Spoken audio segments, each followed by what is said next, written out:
Hello, everybody, and welcome to Narativ. I'm Zev Shalev. Tonight, we're investigating Russia's recent presidential election, where Vladimir Putin claimed to have won an astonishing 87% of the vote.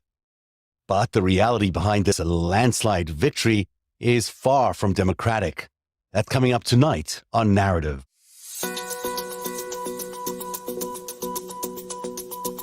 So this is democracy in Russia.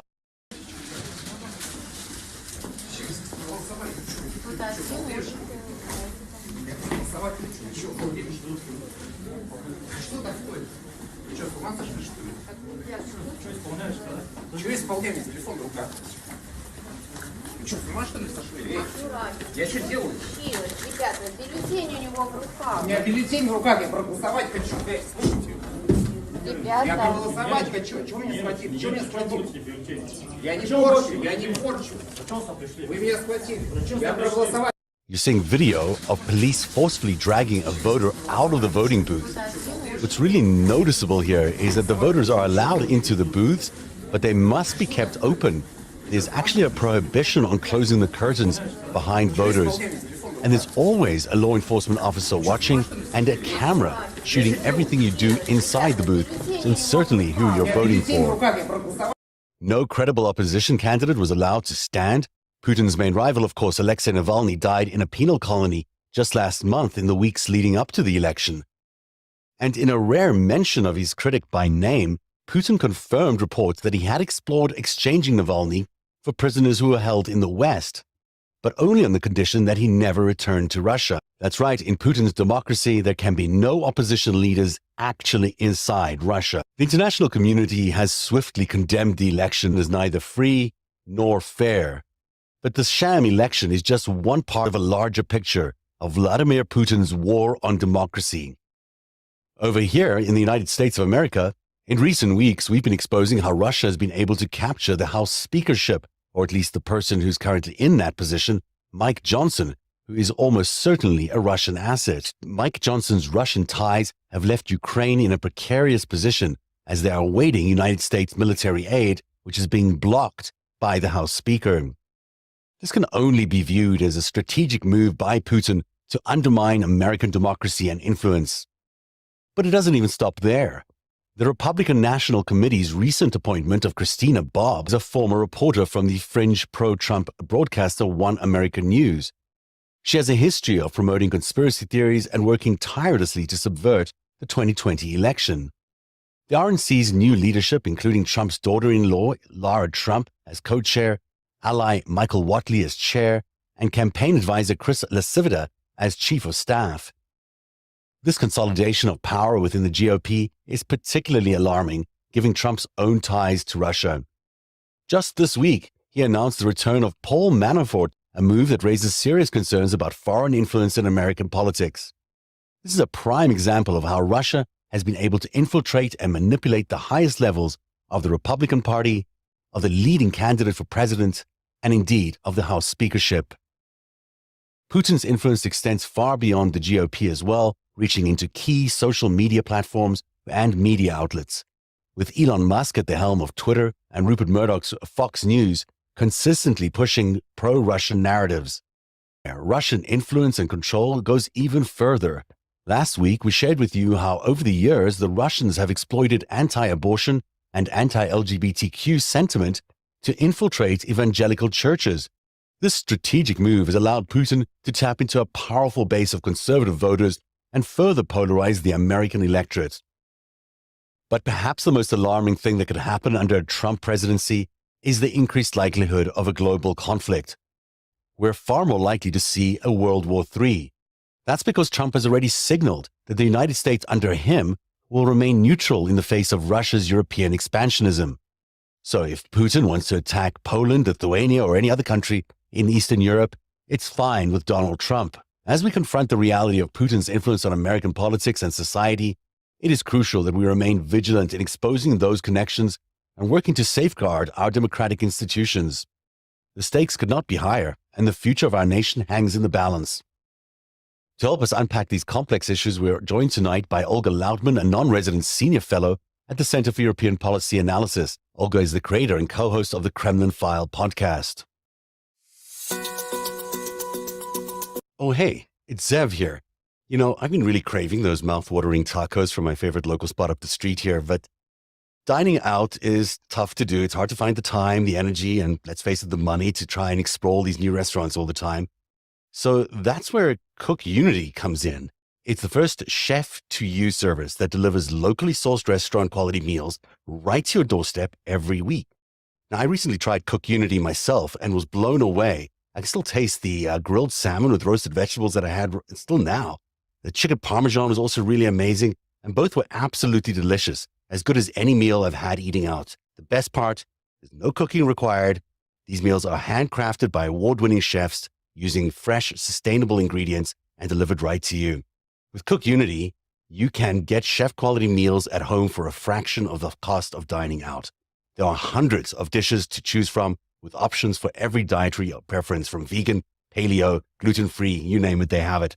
Meals stay fresh in the fridge for a week, and all the packaging is eco-friendly. Ready to elevate your experience? Ready to elevate your home dining experience, I should say?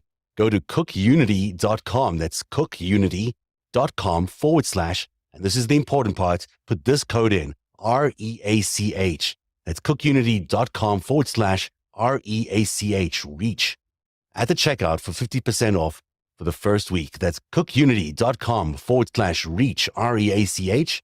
And you put the promo code REACH, REACH, for half off for the first week. Your taste buds will thank you. Trust me. I promise you it's delicious. And Olga Lautman is with us tonight. Thanks for joining us.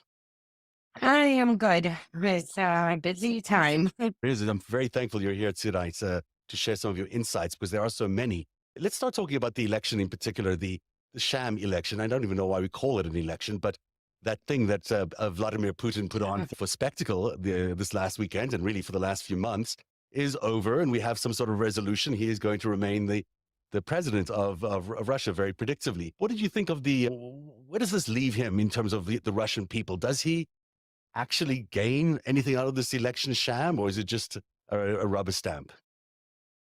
It was a theatrical performance. It does give insight that he doesn't feel confident because he had to elevate his, they call it, election win to what, 88%? 87. 87%. He hasn't gone to others who have done 92%. Obviously, the whole thing was fabricated. This is the case in Russian elections for the past few decades. They're not elections, they are performances. Putin, in the 2000s, decided to step aside because of the rules of the Constitution, which he later rewrote, and put in the prime minister / president. They kept playing positions, but frankly, Putin was the one in power. And this, honestly, it's a repeat of the Soviet Union. This is what happened in the Soviet Union. You were basically showed up to work on this so-called election day, bussed over to the polling station. You had no choice but to go and vote.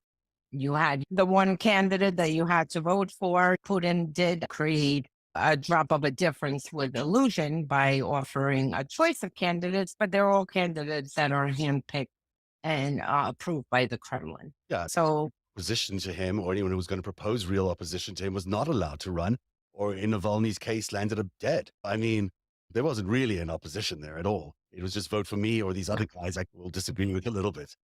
It's such a sham, and yet the West continues to call it an election, and it really isn't. It's just a rubber stamp process. a circus. The circus. So you've got this guy, he pretends he's got a democracy. It's not really a democracy, but he's pretending it is.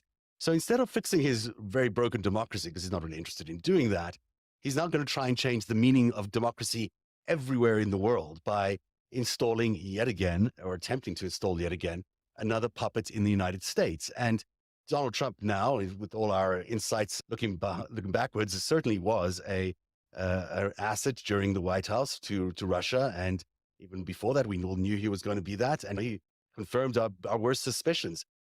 Now, it seems they're lining up the entire apparatus around Donald Trump to make what happened in 2016 and 2017 seem like child's play, because you got Mike Johnson as the House Speaker, I believe, under the control of the Kremlin.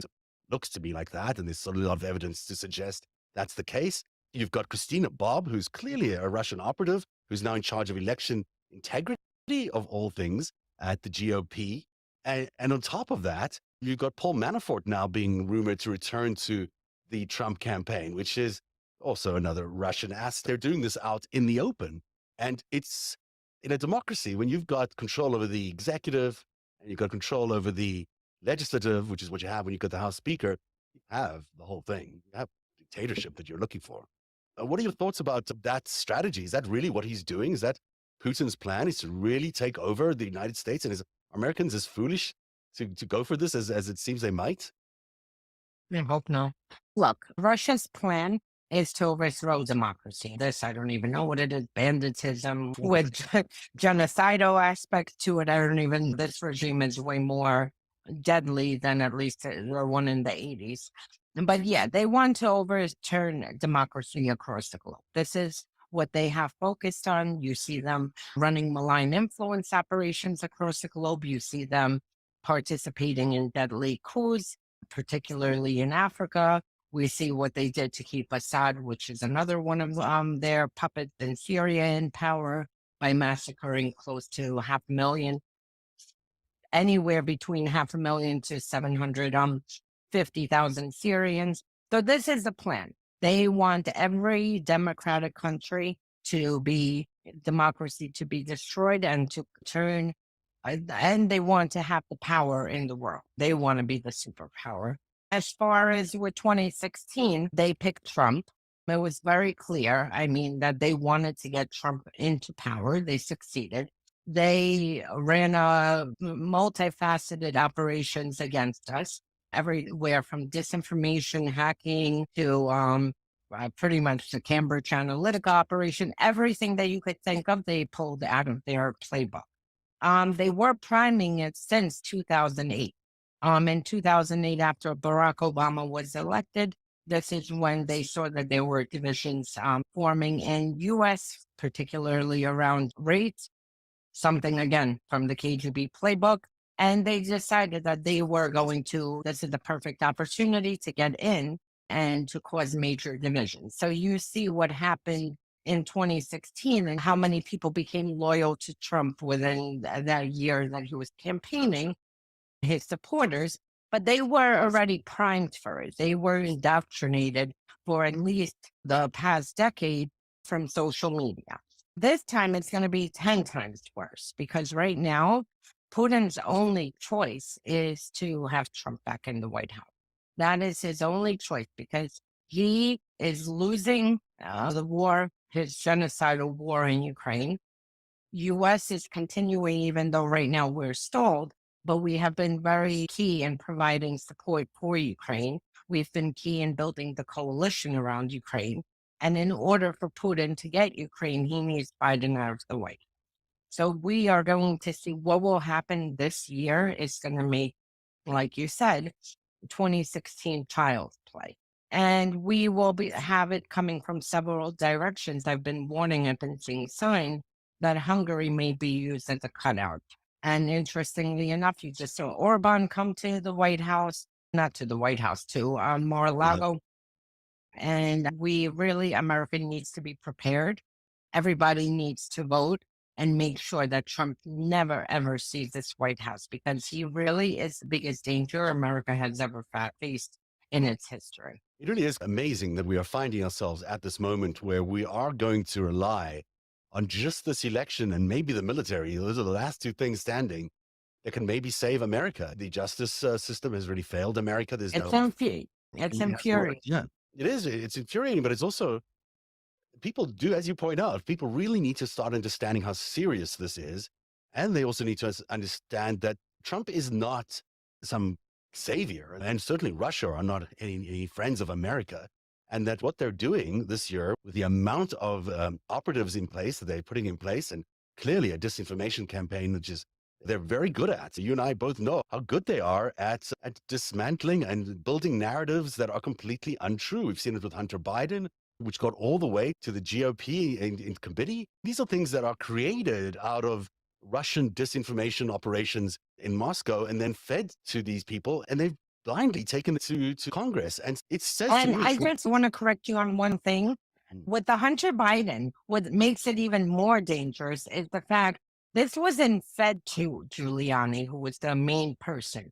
Giuliani actually went to Ukraine to seek out and from help study Russian intelligence to craft this. This is what makes it even more dangerous because you have Americans surrounding Trump who are approaching Russian intelligence and saying, hey, we need to win this election. What do you got? How can you help us? Right. And I watched the whole thing happen when Giuliani started showing up in Ukraine, speaking with Derkach and Telizhenko and the rest of the Russian intelligence agents.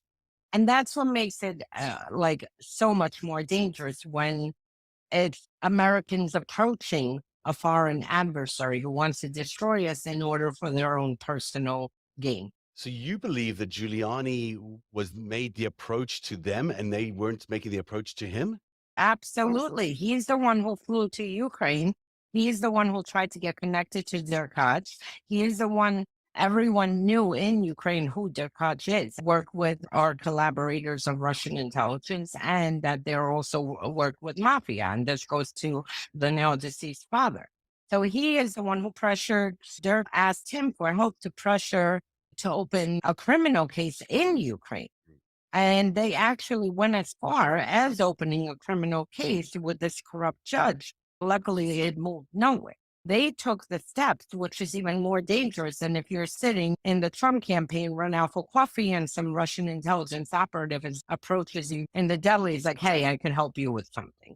That makes me even more. And I followed this operation from start to finish, from the first time Giuliani showed his face in 2017, then in 2018, 19, and then 20. Well, he even flew to Ukraine on private plane and then used one of the oligarchs, on public plane, and used one of the oligarchs' private plane to fly to Vienna to see her. He is the one who was very willing and at the direction of Trump, because again, these are all Trump's friends for the past few decades that he's been dealing with Russia. Yeah, the truth is, though, they're all sort of Russian assets. So it's hard to tell who's really initiating what when you've got Russian assets in the White House and Russian assets in the mayor's office in New York. And maybe who knows how they initiated that conversation and or whose orders, because they all seem to be part of the same, as you point out, a mafia and intelligence operation. And that's really at the core of all of this. And I wondered if you could spend a couple of minutes just telling us a little bit more about that. That what we really are seeing when we talk about Donald Trump and we talk about this influence campaign and the Mike Johnsons and all these is the intersection of mafia and intelligence in the worst form, in the very, very worst form. Tell us a little bit about how that happened, but then also what that looks like to us in the West. Okay, a lot of people, when they think mafia, they are familiar with Italian mafia, who, yes, maybe they paid off prosecutors and law enforcement, but it was for their own means to get containers of contraband through for their own bottom line.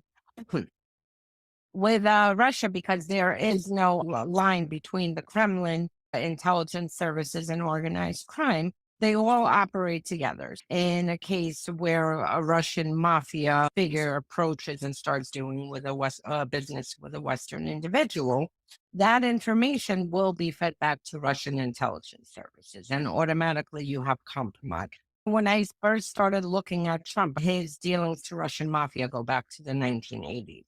And when I first started looking, I'm like, they definitely have 4 decades of compromise on him. But then the more I have watched Trump fall into this role, I just genuinely believe that he likes that system. It's not, he doesn't like democracy. He likes that power, the power of being a strong man who, if someone's investigating you, you tell your guys around you, hey, take care of it, shut it down.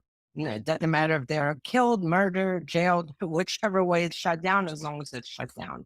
And that's the key difference with Russian mafia. When you do dealings with Russian mafia, you are doing dealings with Russian intelligence, or Russian intelligence is collecting information. The reason it is like this is because in order for Russian mafia to operate in Russia, they have to give kickback to Russian intelligence services. And in exchange, they also have to perform services for them. Same thing with the oligarchs. People don't understand why some people go after oligarchs and businessmen in Russia who are like heads of banks and various industries, because they are there because the Kremlin put them there.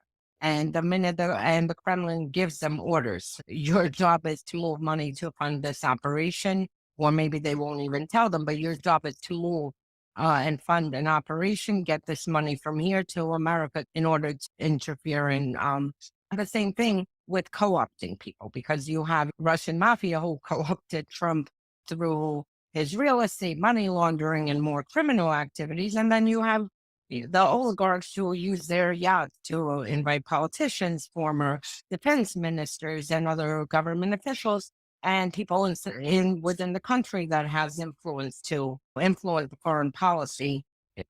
So to understand what this would look like in America, where you have, to some extent, at least, a meritocracy, where you can actually climb up the ranks, start your own company, and become the CEO of a big corporation. Maybe you still have that freedom. The Russian system does not really embrace capitalism. The Russian system is just based on basically running things like a mob family. You get, or a king, you'd be granted certain powers, authorities, or assets to carry out things only in so long as you support the king. The minute you don't support the king, you're out and your assets go to somebody else, which is very different than the American system, where you earn what you earn, but you get to keep it most times. And that's capitalism. So what the Republicans are really supporting is an anti-capitalism in America, which is astonishing. And when you're out in Russia, because you're granted, these positions, and you might even not know when you cross the line and piss somebody off. It could be for any number of reasons. When you're out means you're jailed or you are out a window.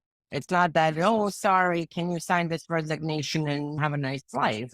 No, this is you're thrown out a window or killed, or you are jailed for some fictitious case that they find from 1990s that they decide they found new evidence. Yeah. And that's is just how Russia operates. Interestingly enough, with Putin being more squeezed, with the system crushing him because he's not doing well in Ukraine, you see him taking more rein in, and you see literally more and more people being murdered or jailed. And it's gotten so egregious to the point you see every day. I see somebody who's at a meeting and security services walks in, grabs him out, puts him under arrest, drags him out, and they're doing it publicly.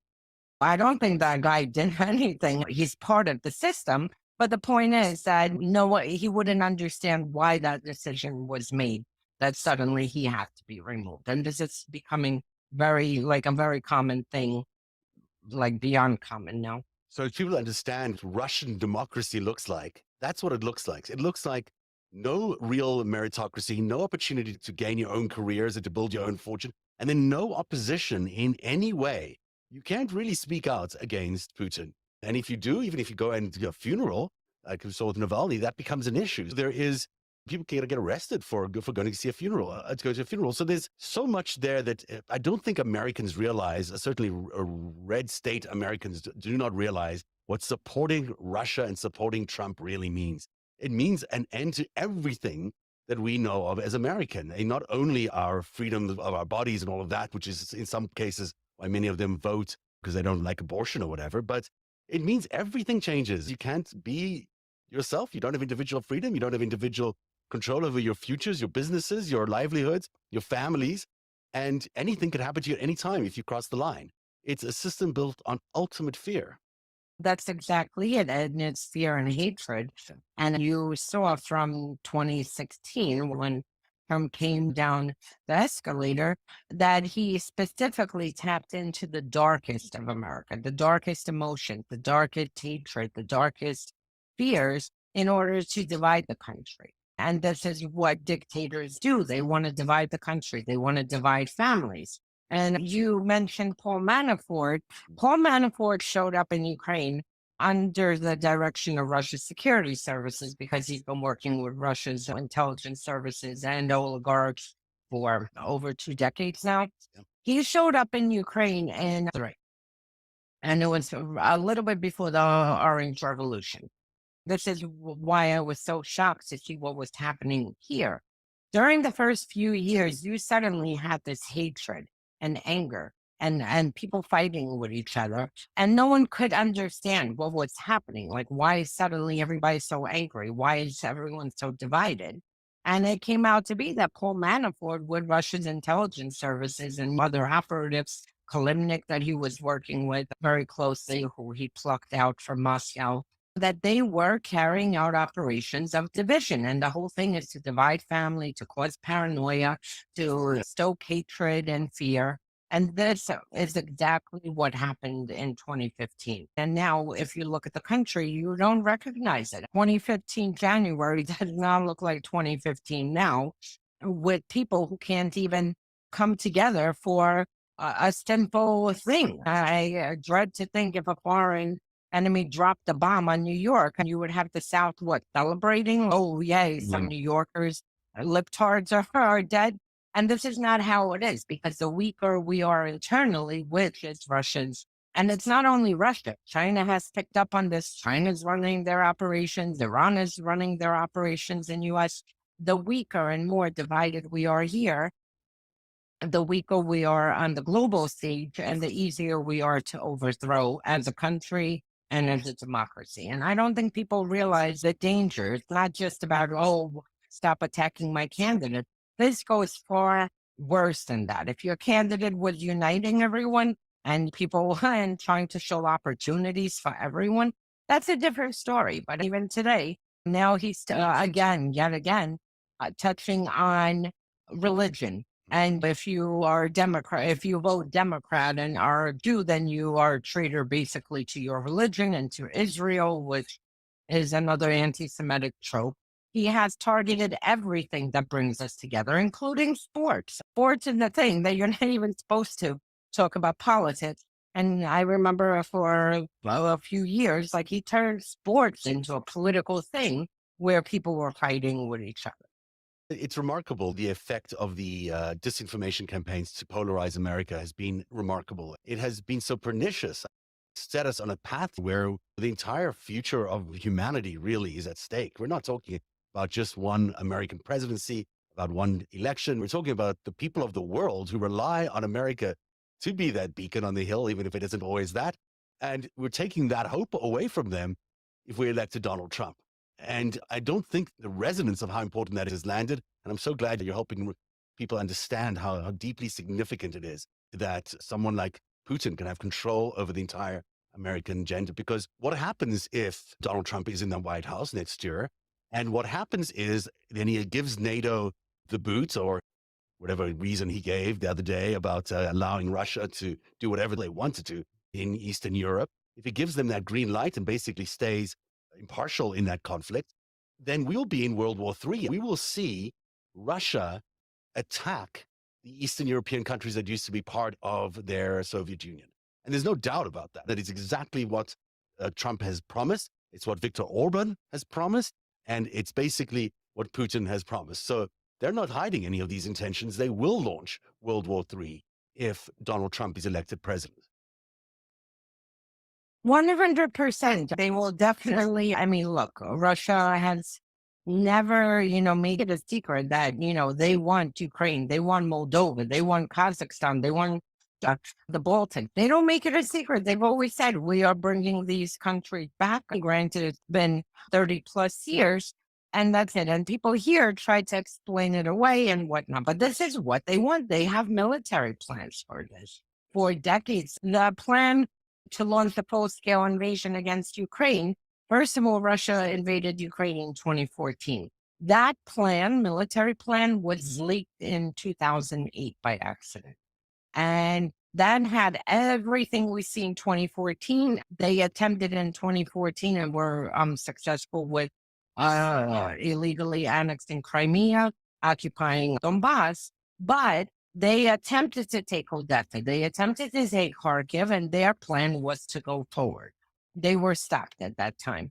And now they launched the full-scale invasion. And I think it's even worse. I think you would assist Russia in making sure Ukraine falls, because Ukraine is full of resources. You had Lindsey Graham, who was salivating about Ukraine's resources yesterday on Twitter or X or whatever that platform is called, saying, oh, they have oil and gas and this and that. They might want to go in and have a bargain, like, here, we'll split the resources up. Absolutely. That's exactly what the GOP has been wanting to do all along. So yeah, makes sense. If Ukraine falls, you will see Moldova, you will see Baltics, you will see Europe go into full war. It looked like they're about to sign a cooperation agreement with the Kremlin, which looked to me like they're about to launch into Kosovo again. It's over and over again. And yes, wars make money for some of these people, but they don't care about democracy, and they don't care about human rights, and they don't certainly care about the human lives that are going to be lost. And one of them is the United States, whether you like them or not. That's exactly what they stand for. And to watch Putin manipulate Mike Johnson in the way he's done, to manipulate the people's representatives in that house, is shocking. People should be outraged at the fact that a foreign dictator like Vladimir Putin, who's not even duly elected by anybody, who's basically just appointed himself the dictator of Russia, is in charge of figuring out whether we can pass legislation in the United States through this Mike Johnson guy. It is not. It should be a major issue. It scares me that it's not a major issue. And it certainly indicates how much the GOP has become Putin's party and how seriously it has to be crushed in order for us to continue as a democracy. Yeah, no, it's infuriating. It's mind blowing that Russia can sit and dictate US policy from the Kremlin. If you pull back, I remember the first time Trump in 18 or 16 offered praise for Putin and tried to whitewash that he's a murderer. You had Republicans come out in full force and, oh my God, we disavow that and whatever. If you take a snapshot from 2016, where you had Republicans who were speaking out, who were condemning statements, compared to now, Trump has managed to capture the whole party. That Republican Party is finished. Whatever was in 2016, they either retired, ran, or shut up from fear, fear of death threats, fear of losing power, whatever it is. And the fact that Russia can sit and control our foreign policy and our domestic policy from the Kremlin. And this is a wanted war criminal. Putin is a wanted war criminal. There is an arrest warrant for him for kidnapping tens of thousands of Ukrainian children to take into Russia to erase their Ukrainian heritage and turn them into Russian. And their parents, some of them still have parents inside of Ukraine who every single day are looking to find their children. And plus, he has a lot more war crimes coming down, because we see Russia strategically targets an apartment building where people are sleeping in the middle of the night, normal families, and Russia, as part of their terrorist acts, hits civilian targets. And this is who Mike Johnson is assisting, a wanted war criminal who has an arrest warrant out and who is very clearly has stated that he will commit genocide.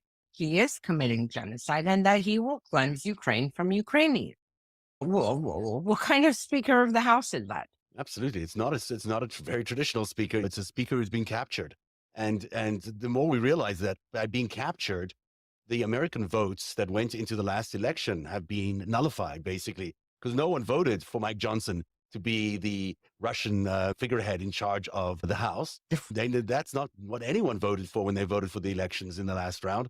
And it's certainly not what people want to vote for this time. And I think it has to be made really clear that a vote for the GOP is basically voting for Vladimir Putin to be in charge of all our legislation going forward. And that's a significant amount of what a democracy is all about. So you take away the ability to write laws, you take away the ability to execute laws if you have Donald Trump in the White House, and you've got a dictatorship run almost as a colony. It's like a colonization of America that Vladimir Putin will have achieved if Donald Trump and Mike Johnson are back in their offices in 2024, 25. Yeah, no, and they're achieving now, because Ukrainian aid was supposed to be passed in October. We are in March. The Ukrainians are running out of ammo, rationing ammo on the front lines, sacrificing their own lives to keep Russia from making Ukraine fall, and therefore overthrowing a democratic country and then marching forward through Europe. And you have Trump, who is a candidate. He is a candidate. How in the hell is he allowed to dictate foreign policy and have control of foreign policy for the Kremlin when he is a candidate? When you have a sitting U.S. president, you have a secretary of state, Yesterday I read, I think each day I get more and more infuriated that Lindsey Graham spoke with Zelensky and told him, said, oh, Trump is offering no interest loan.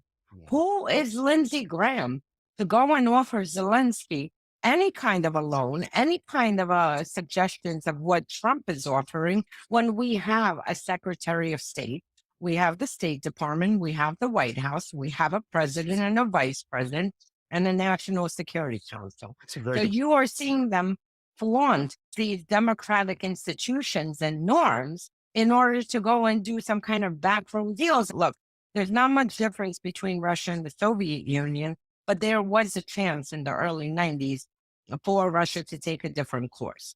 And basically, what was happening in the early 90s is what we're seeing here happening through the Republican Party. These backroom deals. Who is Lindsey Graham to go against a sitting U.S. president, sitting U.S. Secretary of State, and other cabinet members to propose Trump's deal? It used to be a rule that you weren't allowed to do that. That if you're in an election campaign, even if you're not in an election campaign, foreign policy is run by the foreign policy people. They're not run by armchair foreign policy experts from the Senate. It's fine for them to opine, but certainly not for them to take any active involvement in, especially someone who's compromised as Lindsey Graham. And let me ask you a question. So Lindsey Graham went to see Zelensky. Now, we know Ukrainians are desperate for ammunition, for weapons, for aid. How do we know that Lindsey Graham didn't propose another perfect phone call type conversation and tell Zelensky, listen, you open up a criminal investigation against Joe Biden, the sitting president, and his cabinet members, and we will make sure to pass your weapons package in Congress, a candidate. Yeah, it's ridiculous that that's even happening. It's beyond belief that we're even sitting in that position where a former president is trying to call the shots. It's like, when does that ever happen? It just never happened before. Olga, it's so enlightening talking to you because you share a lot of my frustration with the system right now. And I don't think a lot of people are feeling as frustrated. I think there's still a lot of people who think of Donald Trump as a decent possibility for the presidency. And he is anything but that. He had an awful presidency. He oversaw coronavirus. He tanked the economy. He spent more money than anybody else combined in terms of the debt. And here we are having to entertain the possibility that he's going to be around again, breaking all our alliances of the world again, entering into world wars, into conflicts, into situations which are just going to be destructive for America. So I hope maybe one or two people gets to be convinced by watching tonight's show, or if I can get any MAGA supporters through the Twitter algorithm these days. But it would be, I hope that your message and your message is so clear and so you're so passionate about keeps coming through. And everyone should check out your podcast. Tell everyone about the Kremlin File. Yeah, so we have the Kremlin File podcast, and basically I launched this podcast with my co-host Monique Kamara because frankly, I could not believe the way U.S. media discussed Russia's attack on the 2016 election. They framed it as a Republican versus Democrat thing, and depending on which echo chamber you're in, this is what you know. So either Russia did attack us or Russia didn't attack us. So I basically launched this podcast to show, listen, Americans, you are not special, that we are the 37th country that Russia has attacked, that they use the same exact tactics, whether it's hacking of elections, manipulating emails and timed release of emails, disinformation operations, weaponizing in some countries Russian migrants to come out and have violent protests in order to try to destabilize the government. I had no idea there was 37 countries. Yeah, absolutely. Every single country in U.S. in one way or another, in Europe, one way or another was attacked by Russia. Then you have all the countries across Africa. Then you have Russia interfering in Middle Eastern affairs. Russia literally ran operations in Madagascar. Most people don't even know that it's a country, think it's a movie, and Russia ran operations there. And they use the same tactics. They use the same playbook. So my hope was to break out of this political line of discussion on Russia's attacks into a geopolitical, so people can understand that whether you were Macron sitting in France for your election in I believe it was 2017, his emails were hacked. His emails were disseminated.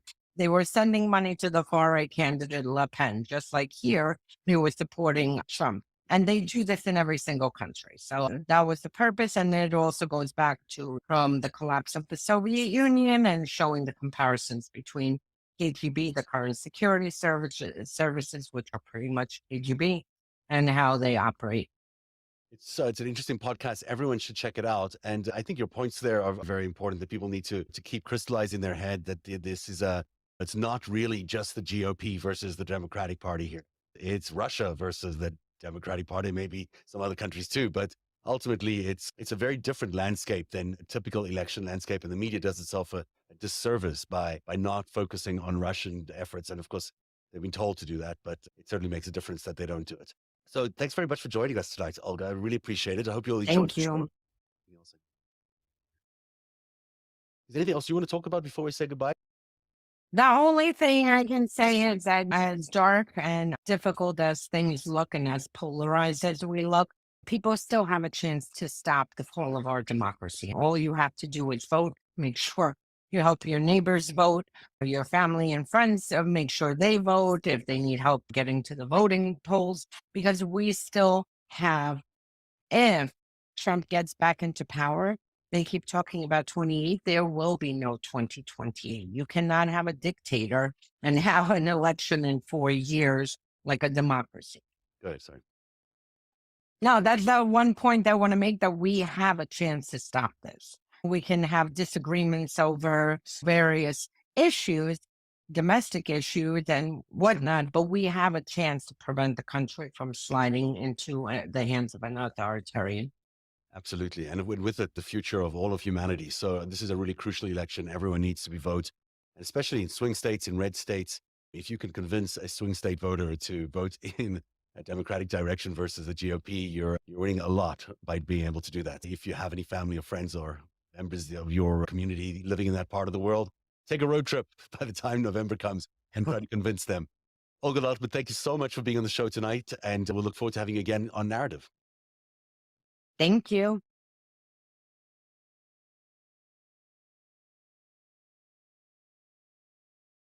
Oh, hey, it's Zev here. You know, I've been really craving those mouth-watering tacos from my favorite local spot up the street here, but dining out is tough to do. It's hard to find the time, the energy, and let's face it, the money to try and explore all these new restaurants all the time. So that's where Cook Unity comes in. It's the first chef-to-you service that delivers locally sourced restaurant-quality meals right to your doorstep every week. Now, I recently tried Cook Unity myself and was blown away. I can still taste the grilled salmon with roasted vegetables that I had still now. The chicken parmesan was also really amazing, and both were absolutely delicious, as good as any meal I've had eating out. The best part, there's no cooking required. These meals are handcrafted by award-winning chefs using fresh, sustainable ingredients and delivered right to you. With Cook Unity, you can get chef-quality meals at home for a fraction of the cost of dining out.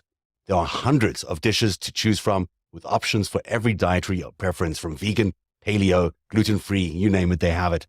Meals stay fresh in the fridge for a week, and all the packaging is eco-friendly. Ready to elevate your experience? Ready to elevate your home dining experience, I should say? Go to cookunity.com. That's cookunity.com / and this is the important part, put this code in, REACH. That's cookunity.com / REACH, REACH. At the checkout for 50% off for the first week. That's cookunity.com / REACH, REACH. And you put the promo code REACH, REACH, for half off for the first week. Your taste buds will thank you. Trust me. I promise you it's delicious.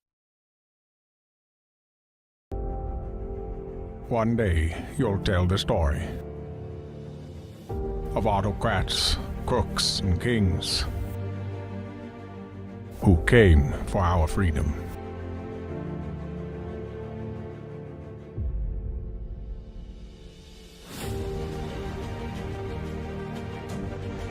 A story of citizens who stood up to tyranny and won.